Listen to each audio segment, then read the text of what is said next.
तो आप ऐसे कब सुन रहे थे। शौनकादि ऋषि ने पूछा, महाराज नारद जी ने ब्रह्मा जी के पास जाकर शिव पुराण क्यों सुना? ऐसे क्या कारण हुए कि नारद जी को भगवान ब्रह्मा जी के पास जाना पड़ा, ये कथा सुनानी पड़े, क्या कारण था? तो सूर्य जैसे वर्णन करते हैं, क्यों जाना पड़ा नारद जी? जैसे कल आप सुना, नारद जी घूमते घूमते हिमालय पर पहुंचे, बड़ा आनंद हुआ। आप कोई ऐसे मौसम में पहाड़ों पर जाओ तो चारों तरफ बड़ी हरियाली होती है, तो नारद जी का मन बड़ा प्रसन्न हुआ। तो सोचा अब सीढ़ी बैठ करके भगवान का ध्यान करें। भगवान का ध्यान करने लगे तो ध्यान ऐसा दृढ़ हुआ कि कई दिन गुजर गए। की आज्ञा मान करके नारद जी के पास पहुंचा, जाकर के अपना सारा प्रभाव बढ़ाता है, लेकिन नारद जी तपस्या भंग नहीं कर पाता। तो काम में वापिस लौटने लगा, मन में बड़ा पश्चाताप, इनको जाकर के क्या शक्ल दिखाऊंगे? मैं तो बड़ा भरोसा देकर के आया था कि मैं बस अभी गया अभी आया, अभी जाकर के मैं नारद की तपस्या भंग करता हूं, लेकिन नारद की तपस्या भंग नहीं कर पाए। वापस लौट गए। एक बार तो मन में आया कि आत्महत्या कर, लेकिन फिर सोचा चलो एक उपाय और करके देख लेते। अब क्या उपाय किया? एक फूलों की माला ली और दूर से ही नारद जी की जय जयकार करता हुआ, नारद जी आप धन्य हो, आपके जैसा कोई तपस्वी नहीं है, आपके जैसा कोई ज्ञानी नहीं है, ऐसा कोई भी नहीं है जिस पर मैंने विजय प्राप्त की हो, केवल एक तुम ही हो जिससे मैं नाम लिया। इस तरह प्रशंसा करते करते जाकर के नारद गले में हार डाल दिया और जैसे चरणों पर गिरा वैसे नारद की तपस्या भंग हो गई। अब विचार कीजिए, कोई अच्छा कार्य कर रहा हो, सत्संग कर रहा हो, कोई पुण्य कर्म कर रहा हो,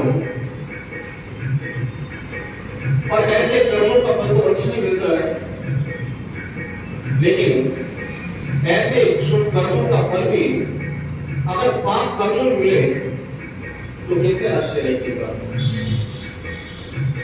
अब नारद भगवान की तपस्या कर रहे हैं, उनके नामों का स्मरण कर रहे हैं, लेकिन फल क्या हुआ? अभिमान हो कर रहे तो भगवान का नाम ले रहे हैं, तपस्या कर रहे हैं, लेकिन उल्टा हुआ। अच्छा फल मिलने के बजाय उन्हें बुरा फल मिल गया, क्योंकि अभिमान हो गया। आप कोई भी सत्कार्य करोगे, सत्संग करोगे, दान आदि कर्म करोगे, कोई पुण्य कर्म करोगे, अगर इसके पीछे अभिमान होगा तो आपके द्वारा किया हुआ कर्म सारा व्यर्थ हो जाएगा, कोई लाभ नहीं। तो सत्कर्म ऐसे करो, पर तो गीता में कहा है कि आप निष्कर्म कार्य करो, किसी को पता ना चले, अभिमान नहीं आना चाहिए। आप मुझसे ऐसा नहीं कि देखो मैं कितना करता हूँ, कितना दान कर्म करता हूँ, कितना भजन करता हूँ, कितना कीर्तन करता हूँ, अगर ऐसे भाव हो गए तो सब कर्मों का कोई लाभ नहीं, सब रहता है। अभिमान नहीं करना चाहिए। अब नाजुक हो गए अभिमान, अब तपस्या छोड़ी, चल पड़े। जो भी रास्ते में आता है सबको बड़े अभिमान से अपना कर्म बताते हैं कि मैंने ऐसा किया, काम भी मेरे चरणों में आकर किया, मैं काम विजयी हो गया। इस तरह कहते कहते भगवान शिव के पास पहुंचे। भगवान शिव सब जान गए कि नाजू को अभिमान हो गया है, लेकिन दुख भी बड़ा हुआ। मेरे ऐसे भक्त को, ऐसा मेरा भक्त, ऐसा ज्ञानी, तो इनका नाश नहीं होना चाहिए, क्योंकि जिसने अभिमान किया तो उसके नाश निश्चित होता है। तो ऐसे मेरे भक्त का अंत नहीं होना चाहिए, अपने भक्त की रक्षा करनी चाहिए। लेकिन भगवान शिव बड़े दयालु, किसी अभिमानी व्यक्ति का अभिमान तोड़ना ये बड़ा मुश्किल है, बड़ा कठिन कार्य है। तो भगवान शिव ने किया है, नारद जी को भगवान विष्णु जी के पास भेज दिया कि भगवान विष्णु जी इनके अभिमान को तोड़ सकते हैं, क्योंकि विष्णु ऐसे हैं जो अपने भक्त की ऐसी परीक्षा लेते हैं, चाहे भक्त को कितने भी कष्ट क्यों न उठाने पड़े, लेकिन अंत में उनको सुधार कर ही कहते हैं। भगवान विष्णु दया नहीं करते, बड़ी कठिन परीक्षा लेते हैं। अब भगवान विष्णु के पास पहुंचे। भगवान विष्णु देव का नारद जी आए हैं और सत्संग होगा, लेकिन उन्हें क्या पता राम कथा नहीं, काम कथा होगी। भगवान विष्णु अपने आसन से उठते हैं, उनका सम्मान करते हैं, यहाँ तक कि अपना पीताम्बर बिछा लेते हैं नारद जी को बैठने के लिए, उनको आसन देते हैं, अपना पीताम्बर बिछाते हैं। नारद जी ऐसे महान भक्त और ऐसे भक्त केवल अभिमान के कारण नष्ट हो जाए, ये भगवान को स्वीकार है। अब भगवान विष्णु नारद जी के सामने बैठे, आपस में वार्तालाप हुई, एक दूसरे की कुशल पूछी। अब बातों में अब नारद जी तो व्याकुल हो रहे थे कि मैं जिस तरह विजय प्राप्त की, जल्दी से भगवान विष्णु को बचाओ, बड़े व्याकुल। तो बातों में फिर नारद जी कहने लगे, भगवान विष्णु क्या आपको मेरे बारे में कुछ पता नहीं? वही प्रश्न जो भगवान शिव के सामने किए थे, वही भगवान विष्णु के सामने करने लगे। क्या आपको मेरे बारे में कुछ पता है? अब भगवान विष्णु अनजान बनते हुए कहने लगे, तो क्या हुआ? क्या आपको मेरे बारे में कुछ पता नहीं कि मैं कहाँ था, मैंने क्या किया, मैंने किस पर विजय प्राप्त की? आपको अंतर्यामी सब जानते हो, क्या आपको मेरे बारे में कुछ पता नहीं? भगवान विष्णु अंतर्यामी सब जानते ही थे, लेकिन फिर भी जान पूछकर कहने नारद जी, सच में मैं आपके बारे में कुछ नहीं जानता। आप कहाँ थे, क्या कहना चाहते हो, आप वो अपने मुख से बता दीजिए। आप जैसे कहा तो नारद जी एक ही श्वास में अपनी सारी कथा वर्णन करते हैं। आप जैसे जैसे नारद जी वर्णन करते हैं, भगवान विष्णु उनका मुख देखते हैं और देख करके बड़ा उन्हें कष्ट होता है। जान ले कि भगवान शिव ने मेरे पास इनको क्यों भेजा है। भगवान शिव भी चाहते हैं कि मैं नारद जी के अभिमान को भंग करूं, तो नारद जी के अभिमान को भंग करना ही होगा, अन्यथा नारद जी नष्ट हो जाएंगे, खत्म हो जाएंगे। जिसने अभिमान किया भला कौन कभी बचा? कोई बड़े बड़े लोग आए अभिमान करने वाले, लेकिन आज उनका कुछ पता नहीं।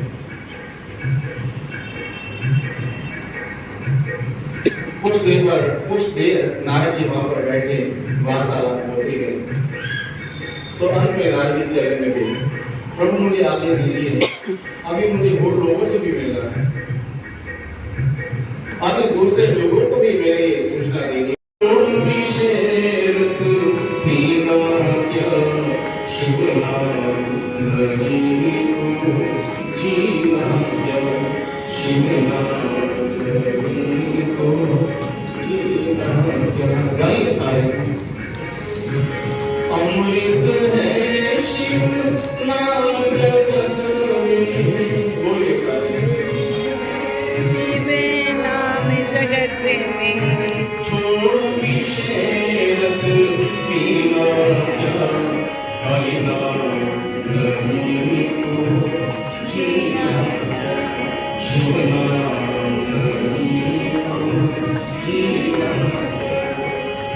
कभी विचार करोगे ना, कभी एकांत में बैठे हो तो सोचना भगवान के अलावा कुछ नहीं है, राम के अलावा, राम के नाम की सिवा कुछ नहीं है। सब स्वार्थ से भरा हुआ संसार, अगर कोई बिना स्वार्थ के कोई सहायता करता है वो केवल राम है, वो केवल भगवान है।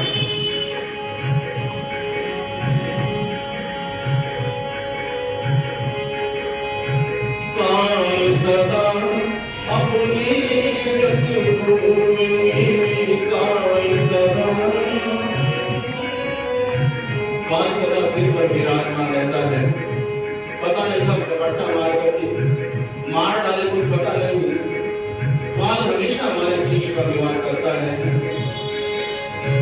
काल सदा अपनी रस भूमि, ना जाने कब सर चढ़ भूमि, ना जाने कब सर चढ़ भूमि। शिव का नाम जपो निश्वासन, शिव का नाम जपो निश्वासन। दिन और रात महीना क्या शिव नाम नहीं जीना क्या, शिव नाम नहीं जीना क्या। अमृत है शिव नाम जगत में, अमृत है शिव नाम जगत में। किसे छोड़ विषय रस पीना क्या, शिव नाम नहीं तो जीना क्या, शिव नाम नहीं तो।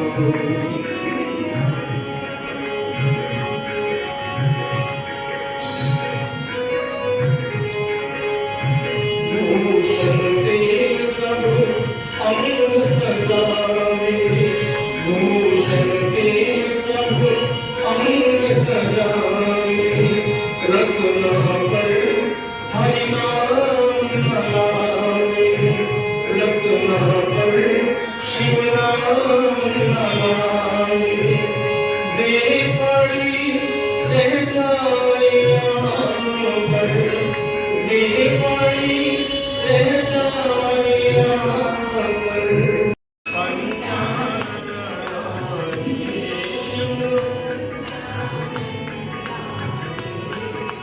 हंसासन गरुड़ासन, हंसासन गरुड़ासन। विष्णु वाहन साई ओम जय शिव।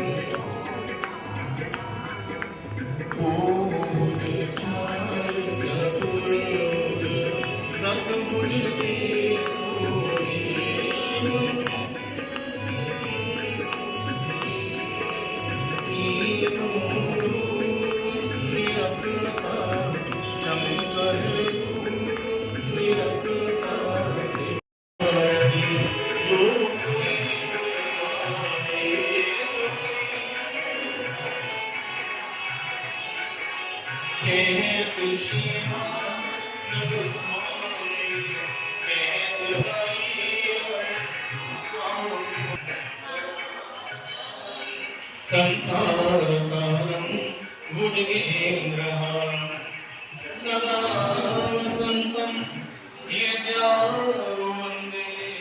त्वं भवामि सहितं नमामि, त्वमेव माता च पिता त्वमेव, त्वमेव बन्धु च सखा त्वमेव, त्वमेव। और बाद में जन्माष्टमी आ रही है, दीपावली आ रही है, होली आ रही है, सोमासन और यहाँ पैसे